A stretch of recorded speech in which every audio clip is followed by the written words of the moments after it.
Hello and welcome to this episode of Epochs, where I shall be continuing my series talking about the decline and fall of the Roman Republic. Last time I talked to you all about the life and career and times of Gaius Gracchus, and this time I shall be talking about the next sort of great event in that narrative of the decline and fall of the Roman Republic, the story of his little brother Gaius Gracchus. So let's just jump straight in. Gaius Gracchus was about 9 years younger than Tiberius. And so his career, he takes his place on the stage of history about 10 years later. He was only 21 when his older brother was killed. So he was about the same age as his older brother when he gets involved in politics, 30 odd. And again, there's lots and lots of parallels between these two brothers, their careers. And they would be in the faction what would later be called the Populares. Now these two factions, a lot of you may already know about them, didn't really occur until a bit later, formally. They were never formal parties, the Optimates and the Populares. But the Optimates were the faction which were for tradition and for the senatorial class and for the status quo. And the Populares were for the people, the populist party, if you like. But those two factions really only kind of apply to the senatorial class. And as I say, they were never sort of ever formally, strictly parties in any way. And there was a lot of crossover. Someone like Julius Caesar, for example, was always staunchly Populares, but a lot of senators, a lot of power players would swap sides, and they'd be traditional in one set of policies, but popular in another. And it wasn't a strict cut and dry case where every single person that was rich and landed would be an Optimate, and every single pleb or normal person of Rome was a Populares. There was some crossover, and it gets a lot more messy the further through time we get. So that's something to mention. At this point, during the time of Tiberius and Gaius Gracchus, these two factions hadn't really properly solidified yet. But we see it all happening here, and particularly under the tribunates of Gaius Gracchus. They really start to appear for the first time, but the historians don't really talk about these two factions massively yet. Now, to talk about the sources, super quick. There's actually very little for this period. We've got Appian and we've got Plutarch. And Appian doesn't talk about Gaius Gracchus all that much. There's a few pages, 4 or 5 pages, and he skates over things quite quickly because his book is all about the civil wars and he's interested in getting to the Marius and Sulla and Pompey and Caesar days. So we don't actually get a great deal in Appian about Gaius Gracchus. But Plutarch, we've got a whole life of Gaius Gracchus in Plutarch. So I'm going to quote largely or entirely from Plutarch today, because it really is the only source. I reread the bit in Tom Holland's Rubicon, a superb book all about this, and I listened to a few podcasts. Dan Carlin's got a great podcast on the death throes of the Republic, and read the bits in Theodore Mommsen. But everyone that talks about this, they're just taking their account from Plutarch and their analysis of what Plutarch says, because they haven't got any other choice. So I thought, I'll just largely read to you directly from the horse's mouth, so to speak. I'll just be quoting to you from Plutarch, because you can't get any better than that, really. But one thing to say, if Plutarch was lying for whatever reason, or was misrepresenting the truth, again, for whatever reason, then we're screwed. That's all we've got to go on. So bear that in mind when I read you out what Plutarch says. We just have to take it for read that he's being completely honest. But there you go. That's the plight of the classicist, of the ancient historian, that you've quite often got very few, or sometimes even quite often one real source, and that's it, you've got to take it or leave it. Okay, so let's jump straight in. Plutarch says this, quote, "After his brother's death, Gaius Gracchus at first withdrew completely from the forum and played no part in public life. He may have been afraid of his political enemies, or he may have wished to make them appear still more detestable in the eyes of the people. At any rate, he stayed quietly at home, like a man who had been humbled for the present, and who intended for the future to remain aloof from political life. Indeed, some people even went so far as to attack him on the grounds that he disapproved of Tiberius's policy and had repudiated it. Not true at all. But it must also be said that he was still scarcely more than a boy. Well, he was 21 at the time, and all through his 20s sort of remained quiet, so not really a boy, but anyway, Plutarch goes on. Since he was 9 years younger than Tiberius, who had not reached 30 when he died. But as time went on, his character gradually revealed itself. He had no inclination for a life of idleness, nor for effete amusements, nor for the pleasures of the table, nor was he interested in making money. But by developing his powers of oratory, as if these were the wings which would carry him to the heights of public life. He clearly showed that he had no intention of remaining inactive. And when a friend of his, named Vettius, had to stand his trial and Gaius undertook his defence, the force of his eloquence aroused the people to an ecstatic, almost frenzied enthusiasm, and made the efforts of the other pleaders appear quite childish by comparison. So the long-dormant fears of the aristocratic party revived once more, and there was much anxious talk to the effects that Gaius must be prevented from becoming a tribune. So two things there. He is supposed to have been, Gaius Gracchus, a superbly powerful orator. Tiberius, his older brother, was thought of as a great orator, but Gaius is considered even higher. Will Durant says that he was, until Cicero came along, he was the greatest orator Rome had ever seen. So you can sort of assume he's one of the best ever to do it in sort of all of history, up there with some of the very best. And Tiberius was always spoken of as very, very mild in his oratory, that he was conciliatory and that he was unflappable. I used that word last time. Well, Gaius is highly flappable. He's very emotional, turbulent even. There's accounts where he would sort of rip at his toga, sort of pull the toga off his shoulder to sort of bare his chest, and he'd get carried away, to the point where there's one anecdote which is really interesting, where he would even employ a servant or a slave to sort of stand behind him and whisper in his ear if he got too carried away, if he was going too far, if he started, really ranting, sort of Hitler style. His servant would whisper in his ear, like, calm down, calm down. And he would, and apparently he always would, whenever, his servant had a quick word in his shell, like, Gaius would immediately calm down, because he realised it wasn't a good look to actually rant like a madman. But nevertheless, he was fiery, he was passionate, and so he gets described as a demagogue, and it seems like he was a rabble-rouser, and, a bit of a demagogue. It's another way, that's a good word for it, I think. But being a demagogue isn't necessarily bad. What if right is on your side? Well, in that case, I don't think there's anything wrong with being a demagogue.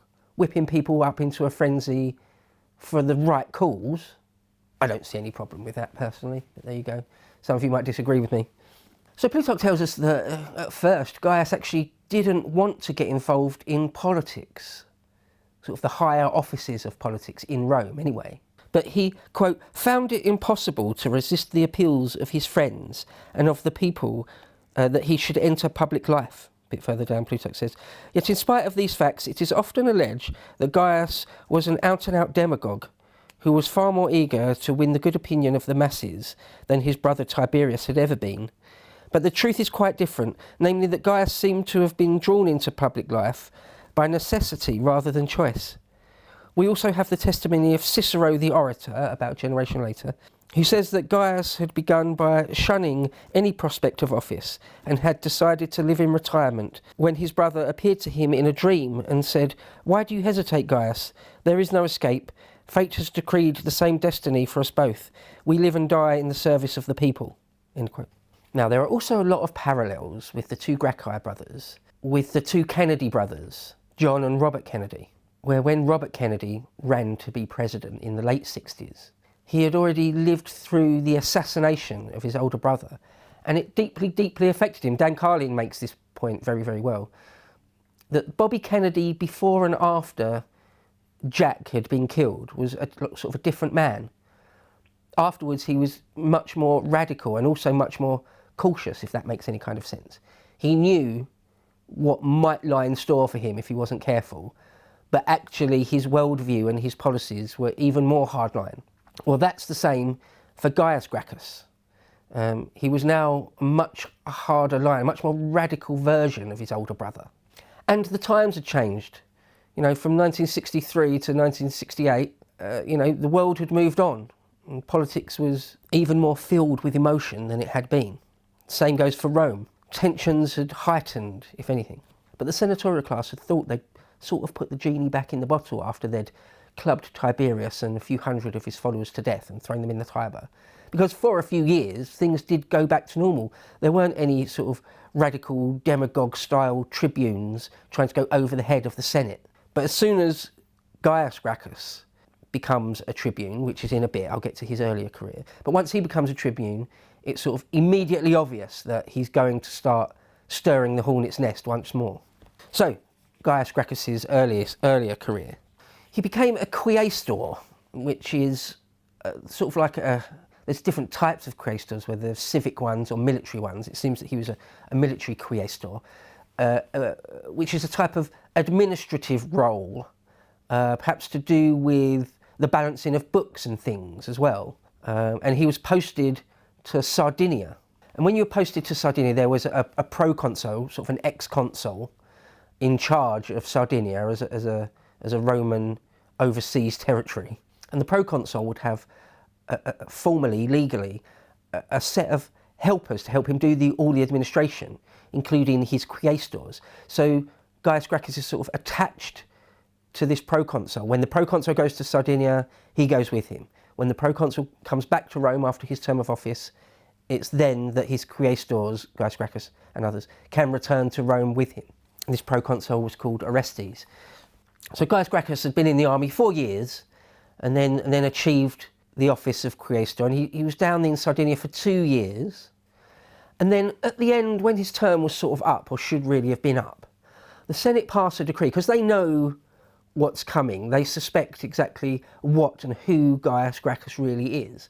So they pass a decree keeping the proconsul Orestes in Sardinia for another year.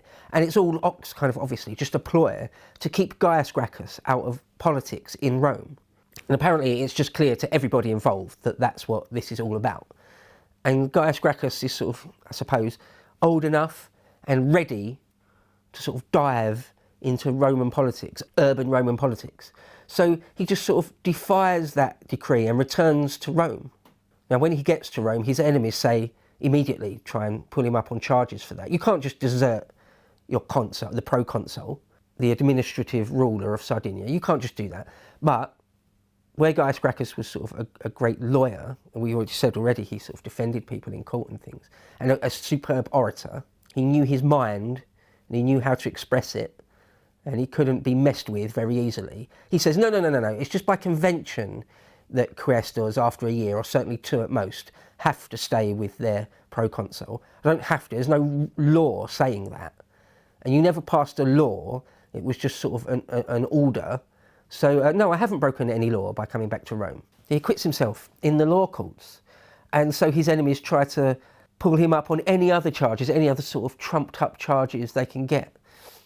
Pun kind of intended, like Trump, just anything they can find to charge against him, no matter how tiny or ridiculous or unjust, they do. So for example, one of the winters he was in Sardinia, it was extremely cold, and Gaius Gracchus is sent to a nearby kingdom to get sort of a whole bunch of warmer clothes sent over to Sardinia to clothe the legionaries there, so they don't freeze to death in the hills of Sardinia. But apparently this, quote, alarmed the Senate, and they charged that Gaius Gracchus was, quote, attempting to win support of the masses, end quote. One, what's really wrong with that? And two, it's just a trumped up charge, isn't it? You know, trying to make sure your men don't freeze to death. It's not a crime, is it? Also, while in Sardinia, Gaius Gracchus had tried to, or did, sort of procure more grain for the Romans that were on Sardinia. And apparently the senators, quote, took offence at that in any tiny way, even if it's the right thing to do, in any tiny way, Gaius Gracchus, as a quaestor, that's his sort of thing, administrative and logistics, and, you know, gaining victuals, you know, feeding people, making sure everything works properly, people don't freeze or starve to death. That is sort of the job of a quaestor in all sorts of ways. But if at any tiny moment he'd gone above and beyond what he was sort of formally, legally allowed to do, they tried to bring charges against him. But again, we're told he just acquits himself. And so much so that anyone that heard him speak, who wasn't, you know, his actual political enemy, would be, quote, completely won over to his sympathies. And to top it all off, Gaius Gracchus points out, wherever possible to anyone that would listen, that he returned from Sardinia without a full purse, i.e. he didn't extort money out of the Sardinian people, which was just de rigueur, it was just par for the course. That's just sort of one of the perks of empire, is that you get to wring money out of people. But he never did. And that nearly everyone else that came back had wine jars, amphora, massive jars, meant for holding wine, quote, crammed with gold and silver, and yet he had none, showing, just like his older brother, that he was just and he took duty seriously and justice seriously. He wasn't in the business of extortion. Again, the poor people, the masses of Rome, the urban plebs, loved him for that. So Plutarch says that after all the various accusations and indictments when he comes back from Sardinia, quote, Gaius was able to clear himself completely, and once he had proved his innocence, he immediately began to campaign for election as tribune. All the most distinguished men in Rome, without exception, joined forces to oppose him, but such an immense multitude poured into the city, an immense multitude of normal people, poured into the city from various parts of Italy to support his candidature, that many of them could find no lodgings. So Rome got filled up from all the surrounding countryside. And these aren't people to vote in the assemblies. They're just there to see and hear Gaius Gracchus and lend their voices to cheer him on. Plutarch goes on, and since the Campus Martius, a giant open bit of ground at this point, giant like Central Park or Hyde Park, and since the Campus Martius was too small to hold them, they climbed onto the attics and the rooftops to declare their support for Gaius. So he was sort of from the off, a darling of the people. And of course the senatorial class fear and loathe him. He's very divisive. So in his first attempt to become a tribune of the people, he actually comes fourth in the election, but that's still enough to become one of the 10 tribunes. Plutarch says, quote, he quickly asserted his predominance over the other tribunes, for he was incomparably the finest orator in Rome, and the grief he had suffered encouraged him to speak out fearlessly whenever he lamented the fate of his brother. He seized every occasion to lead the people back to this subject and remind them of what had happened to Tiberius. He also even rebukes some of his older brother's followers from 9-10 years previously. He says things like, look, you basically didn't do enough to save his life. You could have tried harder on that day. He sort of deserted him. And remember that the normal course of events, the law had not been followed. The law was that if Tiberius had been guilty of a crime, that the law courts need to bring up charges, and then he needs to answer and have a trial. You don't just club people to death, certainly not tribunes of the people. You don't just club them to death. And what have you done since? You haven't really brought all the people to account for any of that. If Tiberius had been brought up on charges and then refused to come to the law courts, the procedure is that a trumpeter goes outside his house and trumpets his trumpet. And then if Tiberius doesn't come out, then you're sort of in a position where mobs or violence or force can be used. But none of that happened. None of that procedure was followed. He was just killed on the spot. So among the many things I intend to do during my time as tribune, all sorts of reforms, a lot of Tiberius's reforms, I'm going to continue them on and go further if anything. I'm also going to try and get some sort of at least political revenge on the people that are responsible for it. So again, he doesn't really make a secret of any of this stuff, and so he's just garnering all sorts of enemies, rich and powerful enemies, who are themselves fairly implacable and certainly ruthless if and when it comes to it. So one of the first things Gaius Gracchus does, and he does just like his older brother, he does go straight to the people, the assemblies, the popular assembly, just completely ignoring the Senate. And he wants to get Marcus Octavius disqualified. You remember that was the other tribune who was the nemesis of Tiberius Gracchus and the pawn of the landed senatorial class. He wants to get him disqualified. And another guy, Popilius Laena, who had been heavily involved in the killings and subsequent prosecutions of Tiberius's following, he wants to get him disqualified to answer in some way for what they'd done to Tiberius Gracchus and that whole faction. And where I said earlier that Gaius Gracchus was quite an impassioned speaker, not only was it sort of the tone and intonation and substance of what he said, but it was actually even the words he used were sometimes really quite rude. Or Plutarch says, quote, Gaius was never squeamish in his choice of words, quote. So there's one example when someone in the Senate who was openly known to be homosexual was quite rude about Cornelia, Gaius's mother, Gaius and Tiberius's mother. And Gaius apparently shot back by saying, my mother's a saint. You've slept with more men than she has, or you've slept with men more recently than she has, which was apparently very, very rude and scandalous thing to say publicly on the record, as it were. Yeah, so he's got a sharp tongue, old Gaius Gracchus. Okay, so let's talk all about his programme of reform. Now, all the historians, all the secondary historians, people like Will Durant or Mommsen or Holland, they all say that we don't know, because Plutarch doesn't explicitly tell us, we don't know in what order the various sets of reforms that Gaius Gracchus suggests, we don't know in what order they played out. Now, it sort of does matter. You can kind of infer what's likely, but we don't know for sure. So I'll just go through the main ones and leave the most important one till last. So first of all, roads. Rome was very, very famous, isn't it, for being road builders. Well, it's actually only under Gaius Gracchus in the 120s BC where they build loads more roads. And Plutarch says, it specifically says, that they're built in a straight line. That's a cliche, isn't it? That all Roman roads are built perfectly in a straight line. Well, they're not. Of course they're not. Anyone that knows anything about it. The ancient Romans didn't literally level mountains and redivert all rivers. They didn't cut tunnels straight through the Alps or anything to make sure all their roads are in a perfectly straight line. Where possible, they'd make them in a straight line, which is just, the most efficient thing to do. But some people have taken that line of Plutarch's, that all Roman roads are built in a straight line, to think that's literally exactly true. Well, of course it's not. But apparently these roads were they are a great example of engineering, and they did really join up big swathes of Italy.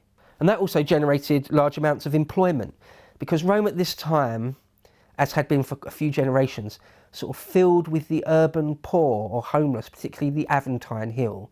There were lots and lots of extremely poor people, unemployed poor people in Rome. And so if you can put them to work, a bit like Roosevelt's New Deal, if we can just put them to work in any way, that's just better, at least for the short term. And it obviously, doesn't it? It just helps the economy, that people can get things to and from market quicker and easier and more efficiently. So it's just it was a boon for Rome, Gaius Gracchus' road building programme.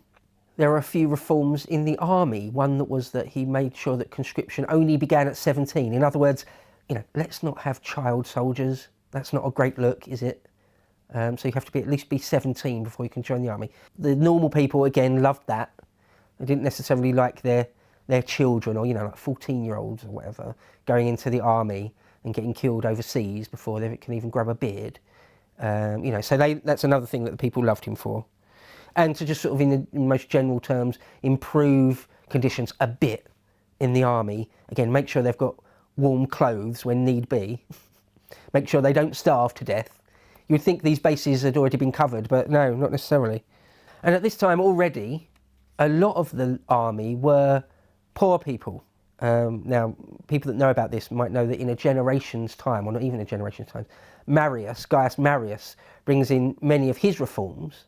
And quite often it's said then, the fairly low resolution view is that it was only then really that he allowed completely unlanded poor people, peasants, into the army. Well, although that's true, that trend had already begun. So again, the poorer people were extremely grateful to Gaius Gracchus for improving their conditions, those of them that were in the legions.